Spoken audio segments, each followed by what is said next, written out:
श्रीमती प्रियंका चतुर्वेदी।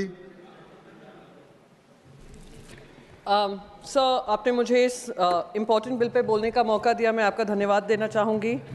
नायडू जी मेरे मित्र हैं, तो मैं ज़्यादा उनके बारे में कोई क्रिटिसिज्म उनकी नहीं होगी, इस बिल को लेकर है। सर, ये जो बिल आ रहा है, मिनिस्ट्री ऑफ फिनेंस और नीति आयोग ने 2019 में जब एयरपोर्ट का प्राइवेटाइजेशन हो रहा था, उन्होंने 2019 के बिडिंग प्रोसेस को कहा था कि उसमें बहुत कमियां हैं।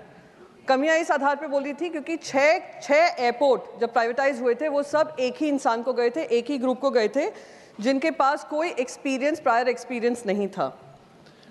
डिपार्टमेंट ऑफ इकोनॉमिक अफेयर्स ने ये कहा था कोई भी प्राइवेट प्लेयर जो प्राइवेटाइजेशन में भागीदारी ले रहा है उसको 2 एयरपोर्ट से ज़्यादा नहीं मिलने चाहिए। पर ये पर्टिकुलर विशेष इंडस्ट्रियलिस्ट को करीब 7 एयरपोर्ट्स मिले थे, जिसमें से 6 एयरपोर्ट्स तो 50 साल के लिए मिले हैं। एक ही एयरपोर्ट फाइनेंशियली वायबल है, बाकी सारे लॉसेज में हैं। और वो कौन है? वो जॉर्ज सोरोस हमें नहीं बताएगा, वो मिनिस्ट्री ऑफ फिनेंस और इन सब से ही पता चल रहा है, वो अदानी एयरपोर्ट्स है। सर, जब वो ये मैक्रो बिल है जहाँ पे हम एयरलाइंस की बात कर रहे हैं, एयरपोर्ट्स की बात कर रहे हैं, इंफ्रास्ट्रक्चर की बात कर रहे हैं, इन्होंने कहा कि 880 एयरक्राफ्ट नए आने वाले हैं, पर ये बताना भूल गए कि हमने 5 एयरलाइंस जो फुल सर्विस एयरलाइंस होती थी, करीब 13 सर्विस एयरलाइंस होती थी, 5 फुल सर्विस एयरलाइंस होती थी, 17 साल में अब एक ही रह गई है, वो है एयर इंडिया। और किसी तरीके का फेयर कंपटीशन जो हम कहते हैं, कोई फेयर कंपटीशन नहीं रह गया है, मोनोपोली या डुओपोली रह गई है। 2 एयरलाइंस पूरे एविएशन सेक्टर को संभाल रही हैं, जिसकी वजह से ये हाई टैरिफ्स जो हम फेस करते हैं वो इसी वजह से फेस करते हैं। ना एयरलाइंस हैं, 880 एयरक्राफ्ट हैं, पर किसके पास मोनोपोली है, डुओपोली है, वो हम सब जानते हैं, वो इंडिगो एयरलाइंस है और एयर इंडिया है। सर, दूसरा जो है कहा जाता है जो टैक्सेस ATF फ्यूल है, 40% जो पैसेंजर फेयर होता है वो जो फ्यूल है उसकी वजह से निर्धारित होता है।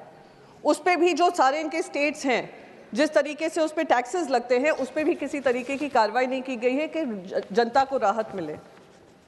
मंत्री जी ने उड़ान स्कीम के बारे में कहा था कि उड़ान स्कीम से हवाई चप्पल वाले हवाई यात्रा कर रहे हैं। अभी महाराष्ट्र के भी एक MP बताकर गए हैं कैसे उड़ान भर रहे हैं।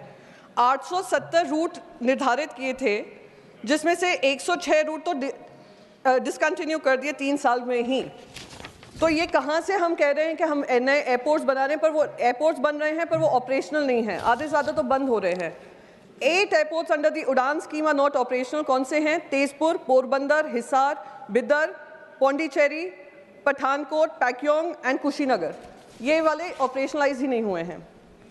अयोध्या भी जब राम मंदिर बना था, अयोध्या की भी बहुत सारी डायरेक्ट फ़्लाइट्स बनाई थी, शुरू की थी, 16 से ज़्यादा मुंबई से चल रही थी, अब एक भी नहीं चल रही है। तो सर, ये जो स्कीम्स अनाउंस होती हैं वो कहीं ना कहीं इम्प्लीमेंटेशन में विफल होती हैं। सर, एक लास्ट पॉइंट है, क्योंकि वो मेरे पार्लियामेंट्री क्वेश्चन का मुझे जवाब मिला था। जनवरी 2023 से करीब 1100 होक्स कॉल्स आए हैं, हाईजैक कॉल्स आए हैं, जिसकी वजह से इकोनॉमिक लॉसेस एयरलाइंस को हो ही रहे हैं। साथ ही साथ जो mental trauma passengers go through करते हैं 6-6, 7-7 घंटे।